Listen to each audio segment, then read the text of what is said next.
네, 안녕하십니까. 이번에는 2주차, 이제 마지막 강의가 되겠죠. 2-3강인데요. 천연물 분리 원리 중에서 증습. 우리가 보통 일상적인 생활에서 쓰는 걸로는 이제 가습이라고 이야기를 하죠. 그래서 증습 및 제습. 예, 제습은 뭐 감습이라고도 하는 그런 표현을 씁니다만, 증습 및 제습에 대한 내용을 같이 한번 살펴보겠습니다. 먼저 이제 증습 또는 가습이라고 하는데요. 영어로는 humidification 이렇게 표현을 씁니다. humid는 습한, 축축한 이런 뜻이죠, 영어로. 그래서 humidification, 축축하게 하다, 습기를 갖다 좀 더 높이다 이런 의미인 것이죠. 그래서 증습 또는 가습이라고 표현을 합니다. 그래서 바로 이러한 증습이라고 하는 그런 용어는 용의 특성을 이용해서 건조한 기체 중에 수분을 공급하는 그런 방법을 우리가 증습 또는 가습이라고 이야기를 하는 것이죠. 보통 이제 공기 중에 습도를 갖다 조절하거나 또는 산소 중에 수분을 갖다 이제 포화시키기 위한 그런 이제 목적으로 많이 활용을 하고 있고요. 일반적으로는 가습기 형태로 많이 사용을 하고 있죠. 또 우리가 지금 이제 여러분들이 보시는 이런 그림들이 조금 뭐 형태는 다르지만 가습기의 형태를 갖다 이제 보여주고 있고요. 요것뿐만이 아니라 여러분들이 뭐 예를 든다면 이제 병원에 가면 환자들한테 공급되는 이제 그 산소호흡기 같은 경우 보시면은요, 거기에 이렇게 뽀글뽀글뽀글 하고 이제 옆에서 요 어떤 기기에서 뽀글뽀글 하는 모습을 갖다 볼 수 있는데, 산소를 갖다 그냥 환자한테 공급을 하는 것이 아니라 산소를 갖다가 거기에다 수분을 갖다 충분히 머금게 하고 그 수분이 충분히 포함되어 있는 형태로 이제 공급을 해주는 거죠. 그렇지 않으면 계속 건조된 산소가 우리 호흡기로 들어가게 되면은 이 안에 굉장히 건조한 상태로 유지가 되기 때문에 바로 습한 상태의 산소를 갖다가 유지시키기 위해서 그러한 형태를 갖다가 이제 우리가 그 어떤 가습 그런 조건을 만들어서 그래서 산소를 공급하고 있는 것이죠. 바로 이런 이제 증습이 이제 실제 그 우리 뭐 실내에서 우리 가정에서 이제 많이 사용할 때는 가습기 형태로 이제 쓰이기도 하지만, 또 이렇게 어떤 작물을 재배하거나 또는 어떤 연구를 하거나 이럴 때는 바로 이 적절한 수분을 갖다 공급을 시킴으로써 이런 식물들이 좀 더 성장을 갖다가 잘 할 수 있도록 이제 그렇게 하는 시설로서의 증습 또는 시설로서의 가습, 그런 그 설비들을 갖다 이제 보실 수 있고요. 또 이러한 형태도 있죠. 우리가 어떤 실내 정원이라든가 이런데 뭐 밑에서 이제 물을 갖다가 이제 흡수할 수 있도록 그렇게 그 되어 있는 장치들도 있지만은, 또 이렇게 공기 중에서 수분을 갖다가 아주 미세한 형태의 안개 형태로 이렇게 공급을 함으로써 그러면서 이제 습도를 갖다가 적절하게 유지하거나 또는 수분을 갖다 공급하는 그런 형태로 가습 또는 증습 시스템을 갖다 이제 활용하고 있기도 합니다. 요거는 이제 벽면 어떤 이제 그 뭐라 그럴까, 홀의 벽면을 갖다가 이제 이렇게 식물들로 장식을 해놓은 상태인데요. 이 경우도 물을 주면은 물이 막 그냥 그 흘러내리거나 떨어지지 않겠어요? 그런 경우에 이제 수분을 갖다 아주 미세한 형태로, 이제 스프레이 형태라고 그럴까, 그러한 형태로 이제, 또는 우리 뭐 화장품 쪽에서 이제 많이 쓰는 형태로 이제 미스트라는 표현을 쓰죠. 미스트 형태로 수분을 갖다 공급을 해서 식물들이 원활하게 또 잘 생육하게 그렇게 이제 할 수 있도록 또 그 공정을 갖다 이제 활용하고 있기도 합니다. 이러한 공정이 이제 가습 공정 또는 이제 증습 공정 이렇게 얘기를 하는 것이죠. 예. 보니까는 형태는 좀 비슷해요, 그죠? 조금 전에 보셨던 가습기나 지금 보는 제습기나 형태는 비슷한데, 조금 전에 본 가습기의 경우에는 저 출구로부터 막 수분이 막 이제 나오는 그런 유형이었었는데, 이번 거는 그런 형태는 아닌 것 같아요. 수분이 이렇게 나오는 그런 형태는 이제 보이지 않는, 그런 장치를 갖다가 이제, 뭐 그림으로 제시를 해드렸는데요. 요것이, 죄송합니다. 예. 요거는 이제, 증습이 아니라 제가 지금 잘못 썼네요. 제습인데 증습이라고 표현을 했네요. 제습 또는 탈습이라고 썼어야 되는데, 제가 미처 이제 수정을 못했습니다. 그리고 이제, 여러분도 혹시 그 자료 프린트 하시거나 하시면 제습, 탈습으로 좀 고쳐주세요. 예. 용의 특성을 이용해서 이제는 거꾸로 공기 중에서 수분을 제거하는 방법. 수분을 제거하는 방법. 그래서 공기 중에 습도 조절이 필요하거나 또는 수분을 갖다 제거를 하는 목적으로 이제 활용되는 장치는 좀 이제 아까 조금 전에 보셨던 가습기, 증습기하고는 조금 이제 형태가 좀 달라지죠. 통상적으로는 제습기 등이 많이 사용이 되고 있죠. 우리 지하실 같은 경우에 이제 습기가 굉장히 많이 차잖아요. 그래서 습기가 많이 차는 그런 지하실인 경우에는 이런 이제 제습기를 갖다가 가져다 놓음으로 인해서 지하실 그 공기 중에 있는 수분을 갖다 이제 제거하는 형태로 그렇게 이제 활용을 하고 있죠. 바로 이러한 제습기 또는 이제 탈습 공정에 사용이 되는 그런 장치들은 어떠한 원리를 갖다 이제 이용을 하고 있는지 한번 살펴봅시다. 예, 제습의 원리인데요. 이런 것들이에요. 공기를 갖다 이제 통과를 시키는데 아까 그 제습 장치의 경우에는 위쪽에서 공기를 흡입을 시키게 됩니다. 빨아들이게 되죠. 빨아들이게 되면은 빨아들인 공기에 뭐 균이 되든 수분이 많이 포함되어 있는 형태겠죠. 그런데 이 습한 공기가 들어오는데 요게 이제 빠져나가기 전에 어디를 부딪히게 되냐면은 바로 요렇게 요러한 장치에 이제 부딪히게 되는데 요거는 뭐냐면 굉장히 냉각이 되어 있는 아주 차가운 형태의 온도를 유지하고 있는 그런 그 응축기라고 그럴까? 이제 그런 이제 그 시스템이에요. 그러면 수분을 많이 포함하고 있는 지하실 공기 이런 것들이 여기 딱 부딪히게 되면은 차가우니까 응축이 되는 거죠.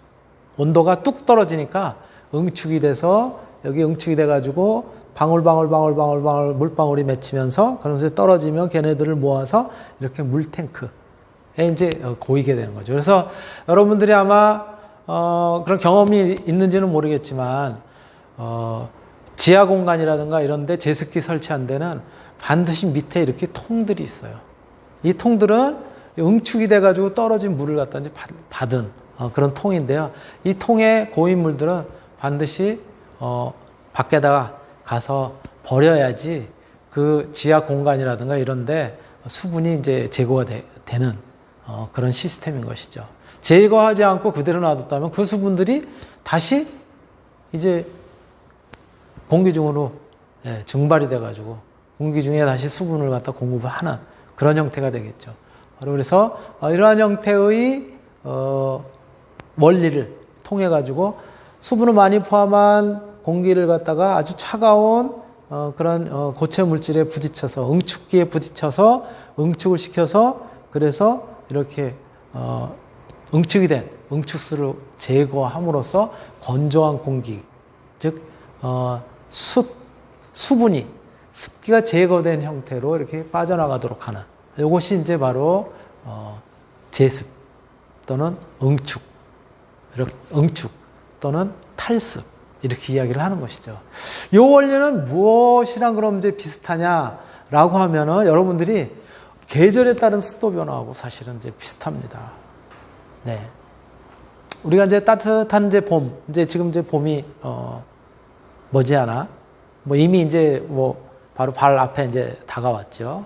그렇죠? 사실 겨울에는 여러분들이 뭐 지구과학 시간에도 이제 많이 배웠겠지만 지리 시간이라든가 겨울에는 북서풍이 분다 그러죠. 북서풍이니까 북서쪽을 통해 가지고 이렇게 우리나라 같은 경우는 이제 이렇게 넘어오겠죠. 저쪽에서 쭉 넘어오는데 봄이 되면 어떻게 되냐면 남동풍이 이제 불기 시작합니다. 예. 즉 동쪽에서부터 이제 이렇게 바람이 불어오게 되는 거죠. 이제. 그래서 겨울에서 봄으로 이제 바뀌기 시작하면서 동쪽에서 서쪽으로 이제 바람이 불게 됩니다. 그러면은 이 동쪽에는 여러분들이 잘 아시는 바와 같이 여기 이제 동해예요, 우리나라. 그렇죠? 동해는 이제 이렇게 바다로 되어 있으니까 수분들이 굉장히 많이 이제 공기중으로 증발을 할 거 아니에요. 그러니까 이 바다 위쪽에는 비교적 수분을 많이 포함하고 있는 그런 이제 공기가 되겠죠. 그 공기가 바람과 더불어서 동풍이 부니까 이렇게 오다가 동쪽에 우리나라는 이 동쪽이 산맥이 비교적 높잖아요. 그렇죠? 그리고 서쪽이 완만하게 이렇게 이제 지나간단 말이에요. 동쪽에서 불어온 바람에 같이 이제 이렇게 의해서 이 공기가 쭉 수분을 많이 포함하는 공기가 이렇게 쭉 동쪽의 산을 갖다 넘기 위해서 이렇게 이제 넘어갈 때는 산을 쭉 타고 위로 올라가게 될 거 아니에요. 그렇죠? 위로 올라가게 되면은 여러분들이 잘 아시는 것처럼 기온이 어떻게 되죠? 이 해발은 고도가 높아지면 높아질수록 온도가 내려가죠. 100m에 0.5도씩 온도가 내려간다고 합니다. 그러니까 여러분들 잘 아시는 것처럼 에베레스트 산 같은 경우 8,800m씩이나 되니까 밑에가 예를 들어서 뭐 30도라고 하더라도 100m 올라갈수록 0.5도씩 낮아지니까 58이 40도 이상이 낮아지는 거예요. 밑에가 30도라도 위에 올라가면 마이너스 10도 이렇게 되는 거죠. 그러니까 마찬가지로 동해에 이 수분을 많이 포함한 공기가 쭉 타고 이제 올라가요. 그렇죠? 저 산을 넘어가기 위해서 바람에 의해서 쭉 타고 올라가는데 대관령이 보통 해발 고도가 어느 정도 되나요? 한 900에서 1000 뭐 이렇게 높은 데는 그런 정도 된다고 그러죠. 바닷가는 해발 고도가 0이죠. 그렇죠? 여기서 쭉 올라가면 900, 1000 정도. 그러면 몇 도 정도 떨어지는 건가요? 100m에 0.5도라고 그랬으니까 거의 한 5도 이상 떨어지는 거죠. 5도 이상 온도가 뚝 떨어지면 어떻게 될까요? 그러면 이 수분을 많이 포함하고 있었던 공기가 온도가 뚝 떨어지니까, 그렇죠? 여기가 20도씨였던 것이 저쪽쯤 올라가면 한 5도에서 6도 정도 뚝 떨어지는 거예요. 14도로 뚝 떨어져요. 그럼 어떻게 될까요? 수분을 많이 포함하고 있었던 녀석이 온도가 뚝 떨어지면 응축이 되겠죠. 이 수분이라고 하는 것은 굉장히 재밌는 게 온도가 높을 때는 수분을 많이 포함할 수 있어요. 근데 온도가 낮을 때는 수분을 많이 포함 못해요. 버려야 돼요. 거꾸로 유사한 그런 이제 개념이라고 본다면은 이런 거 생각하실 수 있습니다. 설탕이 낮은 온도에서는 잘 안 녹잖아요. 그렇죠? 근데 온도가 높으면 높을수록 설탕이 많이 녹아 들어가죠. 거꾸로 설탕이 많이 들어가 있는 따뜻한, 굉장히 많이 녹은 따뜻한 그런 물을 갖다가 온도를 쭉 떨어뜨리면 설탕이 거꾸로 석출이 됩니다. 마찬가지예요. 이 공기 중에 수분은 온도가 높으면 많이 포함할 수 있는데 이 온도가 낮아지면 공기의 온도가 낮아지면 수분을 많이 포함할 수 없어요. 그러니까 내뱉는 거예요. 응결이 된다고 하죠. 그래서 꼭대기로 올라가면서 이렇게 구름을 만들어서 이제 더 이상 수분을 갖다가 머금을 수 없기 때문에 뿌립니다. 그래서 비를 갖다 쫙 뿌리는 거 올라가면서 여기서 비를 쭉 뿌려요. 그러니까 겨울에서 봄으로 바뀌려고 하는 한 2월 정도 이럴 때 봄바람이 조금씩 불기 시작하면은 어디에 눈이 많이 와요. 여기서 오던 저쪽에서 처음에는 오던 건데 이 동쪽에서 불어오는 바람에 의해서 타고 넘어가다가 더 이상 수분을 가지고 못 올라가니까는 가다가 저쪽에 눈이 많이 설악산 쪽에 눈이 이제 많이 내리는 거죠. 그래서 넘어가면 어떻게 될까요? 넘어가면은 다시 이제 바람이 저걸 타고 또 밑으로 내려가겠죠. 그러면서 따뜻해지겠죠. 온도가 위로 올라서 낮은 온도라 그랬으니까 밑으로 내려가면 다시 이제 따뜻해지는데 내려갈 때는 수분을 버렸으니까 이제 건조한 그런 형태의 공기가 돼서 바람이 돼서 넘어가죠. 바로 이러한 현상을 뭐라고 했었죠, 우리가? 예, 여러분들이 많이 들었었던 높새바람이라고 했었던 거죠. 그리고 독일어지만 이것을 팬 현상 이렇게 이야기를 하죠. 바로 여기에서 보시는 것처럼 온도가 높을 때는 수분을 많이 포함할 수 있는데 역시 온도가 낮아지면서 수분을 갖다 버리게 되는, 응축이 되는 그런 원리를 이용한 것이 조금 전에 보신 바와 같이 제습 또는 탈습이라고 할 수 있는 거죠. 그래서 겨울에서 봄으로 막 바뀌려고 하는 2월에는 그래서 강릉에 폭설이 내리는 거고요. 이쪽에 올라가다가 내리니까 계속 눈을 내리니까 폭설이 내리고요. 겨울 같은 경우는 이 대관령 서쪽, 대관령 이쪽에 눈이 많이 내려서 대관령의 스키장. 왜 그러냐면 겨울에는 저쪽에서 이렇게 바람이 불어오잖아요. 그렇죠? 그래서 서해안 쪽에 수분을 많이 포함하고 있었던 녀석이 산을 타고 넘어가려고 하다가 온도가 더 떨어지니까 저쪽에 눈을 많이 내려서, 그래서 저쪽에 이제 눈이 많이 내려서 스키장이 이제 활성화되는 거고, 예, 이른봄 같은 경우 즉 2월쯤 되면 강릉 쪽에 그래서 이제 눈이 많이 내리는, 즉 산지 쪽은 그러한 기온의 변화가 이제 심하기 때문에 이제 스키장도 운영을 할 수 있고 이제 그런 것이죠. 바로 이러한 원리가 계절에 따른 습도 변화뿐만이 아니라 또 우리 오늘 여러분들이 같이 살펴보고 있는 그런 제습 또는 탈습의 이제 원리인 것이죠. 요 유사한 원리로 여러분들이 실제로 이제 많이 우리 생활에서 볼 수 있는 것이 뭐예요? 뭐죠? 컵에다가 물을 떠놨는데 안에가 얼음물, 차가운 물이에요. 그래서 밖에 컵에다 차가운 물을 갖다가 얼음물을 갖다가 떠가지고 이렇게 갖다가 주면 여름에 남녀가 데이트를 하고 있는데 뭐 차 식기 전에 혹은 또 음식을 갖다 식히기 전에 물부터 갖다 주잖아요. 차가운 물을 딱 이렇게 갖다 주면, 아니 유리가 어디 구멍이 생긴 것도 아닌데 보면은 유리가 이렇게 물을 뚝뚝뚝뚝뚝 흘리고 있어요. 조금 전에 여러분들이 보신 그런 현상인 거죠. 바로 이 주변의 공기들은 여름이니까는 대부분 뭐 예를 들어서 뭐 에어컨 틀고 그랬다 그래서 뭐 한 25도 6도 그렇다고 합시다. 그래서 25도 6도면은 비교적 따뜻하니까 거기에 수분을 많이 포함하고 있을 거 아니에요. 그랬었는데 이 수분을 갖다 많이 포함하고 있는 따뜻한 공기가 어떤 녀석이 컵에 가서 탁 부딪히면 어떻게 될까요? 컵은 안쪽에 이미 얼음물이니까는 거의 0도에 가깝겠죠. 온도가 갑자기 뚝 떨어지니까 어떻게 되겠어요? 이 수분을 많이 포함하고 있었던 따뜻한 공기가 컵에 딱 부딪힌 것과 동시에 온도가 뚝 떨어지면서 수분을 더 이상 가지고 있을 수가 없으니까는 뱉어버리는 거, 응축이 되는 거죠. 그래서 요 유리잔, 유리컵 요 표면에는 응축이 된 계속 차가운 쪽에 부딪히는 따뜻한 공기들이 부딪혀서 차가워지면서 그 안에 포함되어 있었던 수분이 응축이 되면서 여기 이렇게 계속 물이 생기는 거예요. 여러분들 계속 뭐 휴지로 닦아내기도 하고, 그쵸? 예. 바로 이러한 것들이 바로 탈습, 제습의 원리인 것이죠. 그래서 이러한 개념들이 오늘 우리가 이제 살펴본 증습 그리고 더불어서 제습과 관련된 그런 이제 개념들입니다.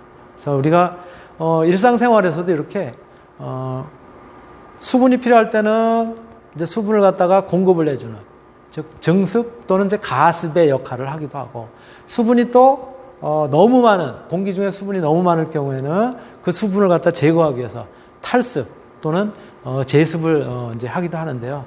바로 그런 데 이제 활용되는 원리에 대해서 오늘 이제 살펴봤고, 마찬가지 우리 피부에도 수분이 부족할 때는 수분을 갖다 이제 공급을 해주잖아요. 그래서 주로 이제 수분 크림이라든가 이런 것들 통해서 수분을 공급해 주기도 하고, 또 안에 있는 수분들이 밖으로 빠져나가지 않도록, 특히 어느 때 그렇죠? 우리 몸은 따뜻한데 공기의 온도가 굉장히 차가운 겨울 같은 경우는 밖으로, 따뜻한 데서 밖으로 방출이 되면서 응축이 돼가지고 이제 빠져나가고 그러겠죠. 그래서 밖에 건조한 공기로 자꾸 이 수분이 방출이 되는 그런 형태가 바로 우리가 이제 겨울에 볼 수 있는 건데, 여기에도 과학적인, 즉 증습, 가습 그런 어떤 그 개념들을 갖다가 우리가 도입을 할 수가 있고, 또 반대로 제습, 탈습의 개념을 들어갔다 우리가 생각할 수가 있는 것이죠. 그래서 이러한 이제 장치들이 바로 제습기. 아까 이제 살펴보셨지만은 제습기, 지하실에 공간에 놓는 그런 유형의 이제 제습기도 있는가 하면 이러한 비교적 이제 장치가 커다란 유형의 그런 이제 제습기들도 실제 공정에서는 이제 활용이 되고 있기도 합니다. 바로 이러한 공정들을 갖다 여러분들이 한번 살펴봤고요. 이번 시간에는 그래서 우리가 이제 가습 또는 증습이라고도 얘기하는 휴미디피케이션에 대해서 살펴봤고요. 또 그와 반대의 개념으로서 수분을 갖다 이제 많이 포함하고 있는 공기 중으로부터 수분을 제거하기 위해서 응축시키고 그 수분을 갖다 제거하는 제습, 즉 디휴미디피케이션이라고 하는 또는 탈습이라고도 하는 그런 이제 공정에 대해서 같이 살펴봤습니다. 여러분들하고 같이 증습과 제습을 두 번째 시간에 살펴봤는데요. 오늘 이상으로 강의를 마치도록 하겠습니다. 네, 감사합니다.